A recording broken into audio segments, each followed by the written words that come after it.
Halo anak-anak ibu, selamat pagi. Apa kabar? Semoga dalam keadaan sehat ya nak. Setiap hari kita selalu berdoa agar Tuhan memberikan kesehatan dan umur panjang untuk kita.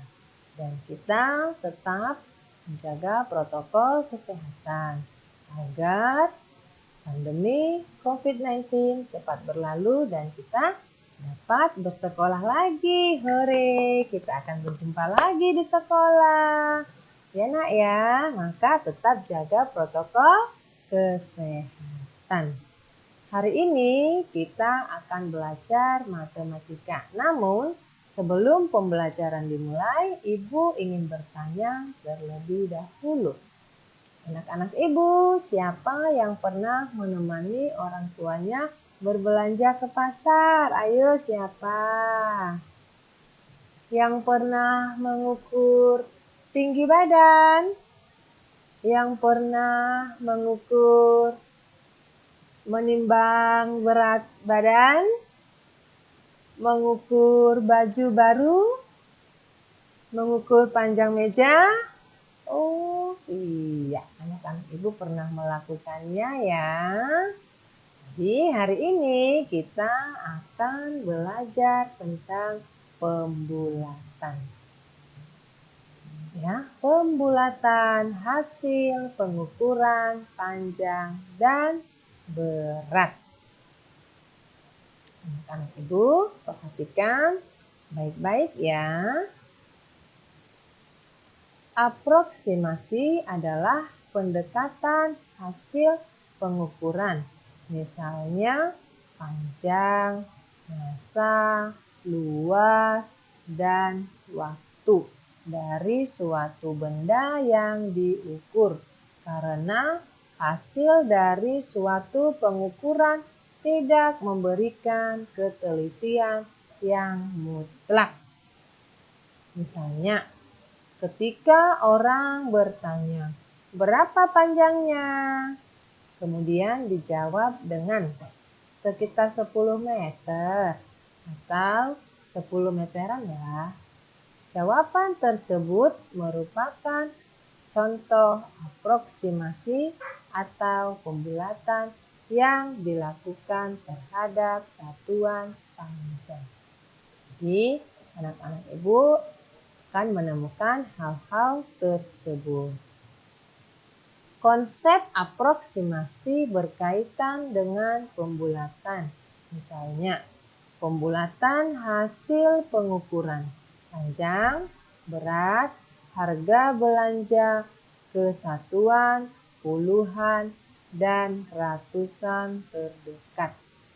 Pembulatan adalah menyederhanakan suatu bilangan ke digit lebih kecil.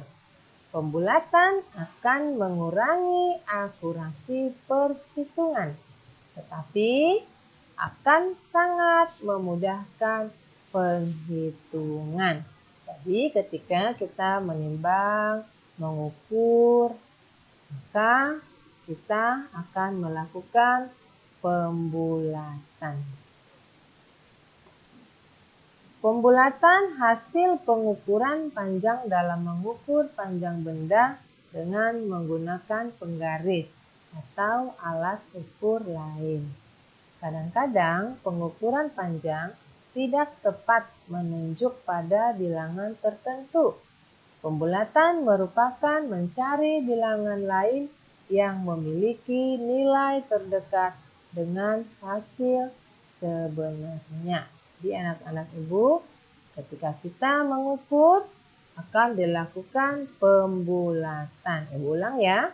Pembulatan merupakan mencari bilangan lain yang memiliki nilai terdekat dengan hasil sebenarnya. Ketika anak-anak ibu melakukan pembulatan, kita harus mengikuti aturan yang telah ditetapkan.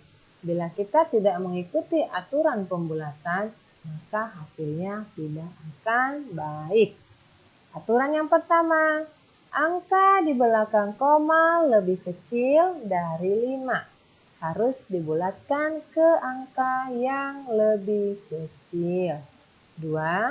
Angka di belakang koma lebih besar dari 5. Harus dibulatkan ke angka yang lebih besar.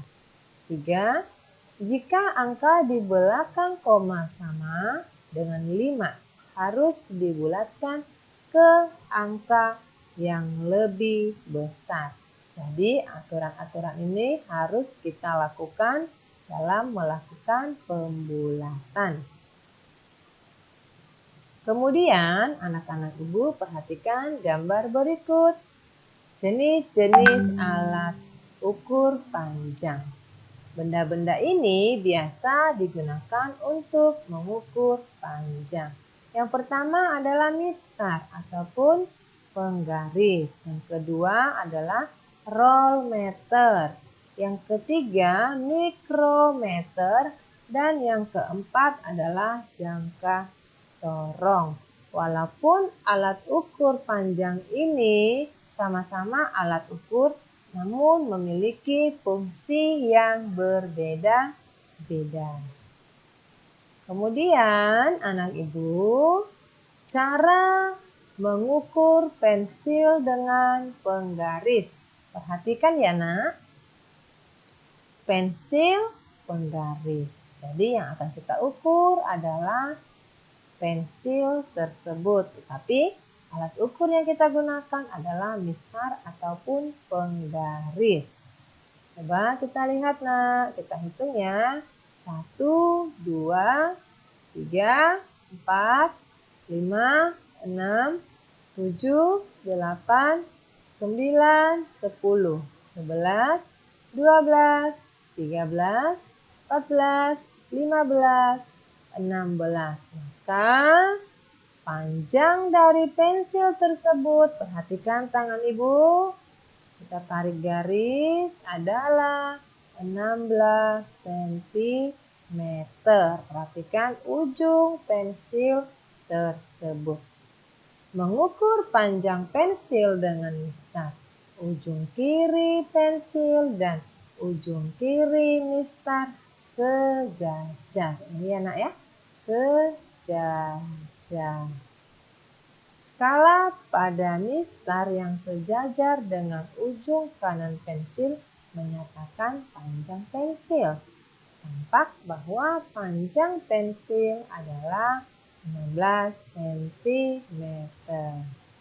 Kemudian anak-anak ibu perhatikan kembali pembulatan hasil pengukuran berat dalam mengukur berat benda dengan menggunakan timbangan atau alat ukur lain.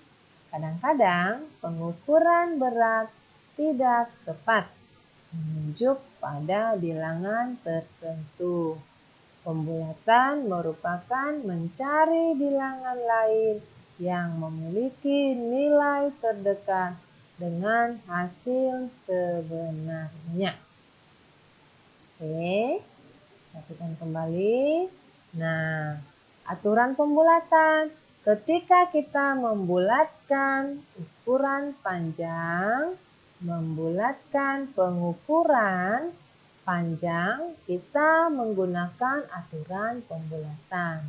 Sama dengan ketika kita mengukur, menimbang berat suatu benda, juga menggunakan aturan yang sama. Yang pertama, angka di belakang koma lebih kecil dari 5. Harus dibulatkan ke angka yang lebih kecil. 2. Angka di belakang koma lebih besar dari 5. Harus dibulatkan ke angka yang lebih besar. 3. Jika angka di belakang koma sama dengan 5, harus dibulatkan ke angka yang lebih besar. Jadi anak-anak ibu, kita tetap menggunakan aturan pembulatan agar hasilnya lebih baik ya nak ya, dan lebih jujur. Perhatikan gambar berikut. Ada 6 jenis timbangan ya. Timbangan ini memiliki fungsi yang berbeda walaupun sama-sama menimbang benda. Timbangan yang pertama biasanya menimbang benda yang beratnya itu besar sekali. Misalnya padi dalam 1 karung, beras dalam 1 karung. Kita menggunakan timbangan ini ya nak. Kemudian timbangan kedua. Timbangan ini biasa digunakan dalam menimbang emas. Ya nak ya, timbangan emas. Tidak digunakan untuk menimbang cabai ya, nanti hasilnya berbeda. Timbangan berikutnya, ini yang biasa digunakan di pasar. Menimbang bawang 5 kilo, sayur kol 6 kilo. Dan timbangan berikutnya ini sama dengan timbangan nomor 3. Tetapi timbangan nomor 4 ini lebih kecil ukurannya. Ya. Kemudian timbangan nomor 5. Juga timbangan ini digunakan di pasar atau di toko-toko terdekat.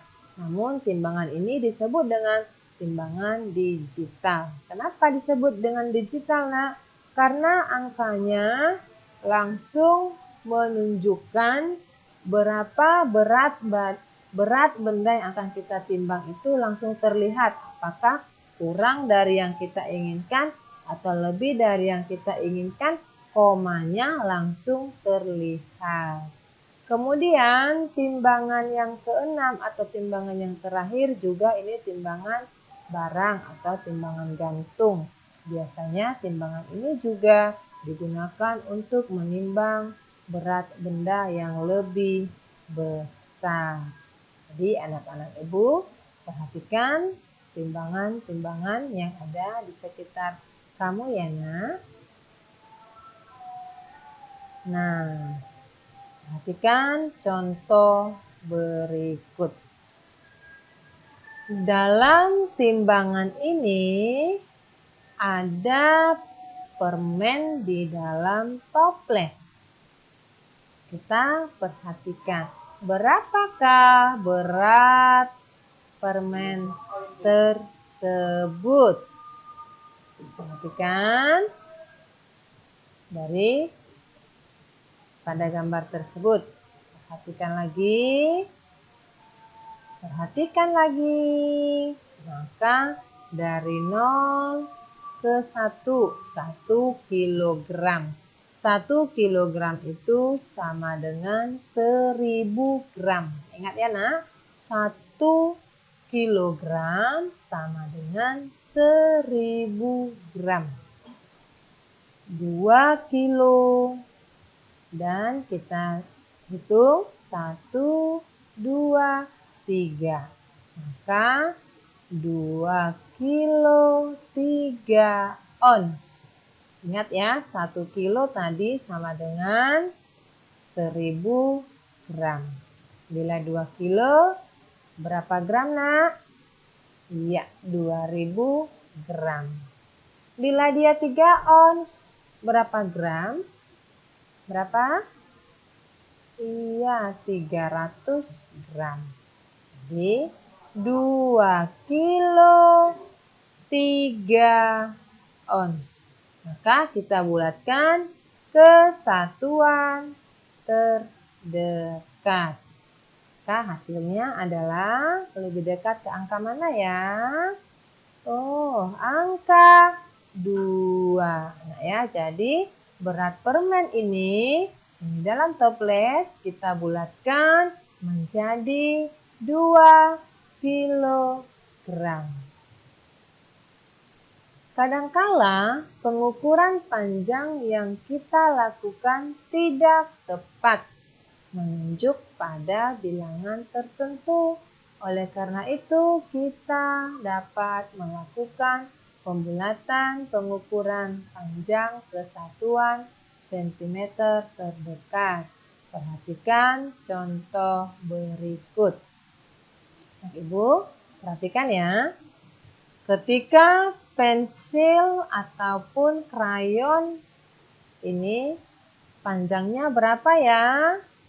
Kira-kira 10 cm. Kenapa?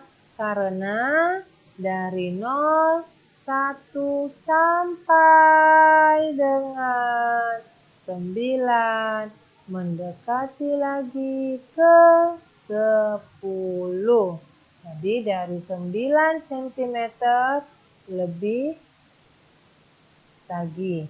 Lebih berapa garis ya nak ya? Coba kita hitung, sekitar 7 sampai 8 garis. Maka dibulatkan menjadi 10 cm.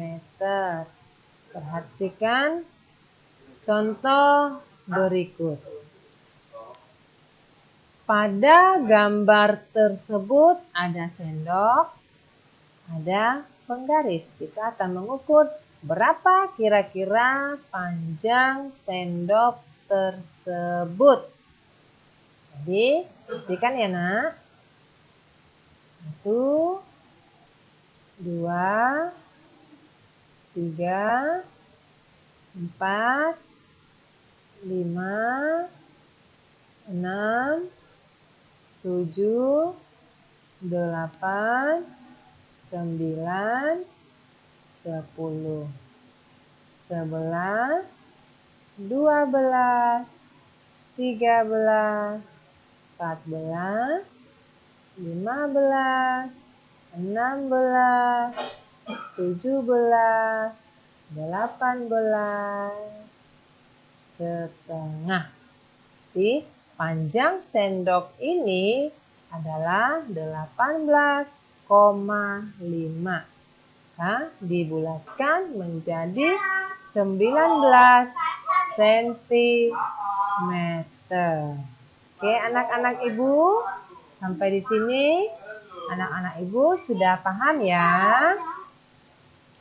Untuk anak-anak ibu, pembelajaran kita sampai di sini dulu. Bila ada yang kurang mengerti atau yang kurang paham, boleh tanyakan ibu ya nak.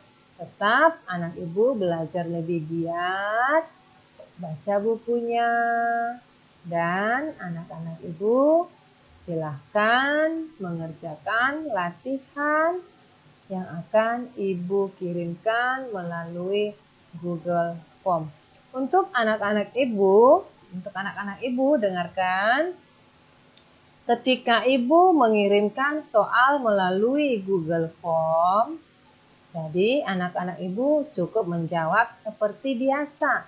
Namun, anak-anak ibu tetap mengerjakan latihan tersebut di buku tulis. Anak ibu akan membuat caranya, gambarnya sesuai dengan petunjuk soal yang akan ibu berikan. Jadi anak-anak ibu kerjakan di buku tulis matematikanya. Kemudian fotokan dengan ibu hasil pekerjaan kamu. Lalu setelah kamu memfoto, ibu akan melihat apakah anak ibu sudah mengerti, sudah paham dengan pembelajaran tersebut dari hasil yang telah kamu kerjakan. Ibu tekankan lagi, kamu kerjakan soalnya di buku matematika. Caranya di buku matematika, soalnya jangan lupa ditulis.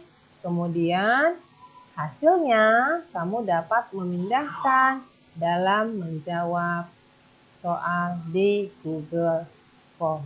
Baiklah anak ibu, sampai di sini pembelajaran kita.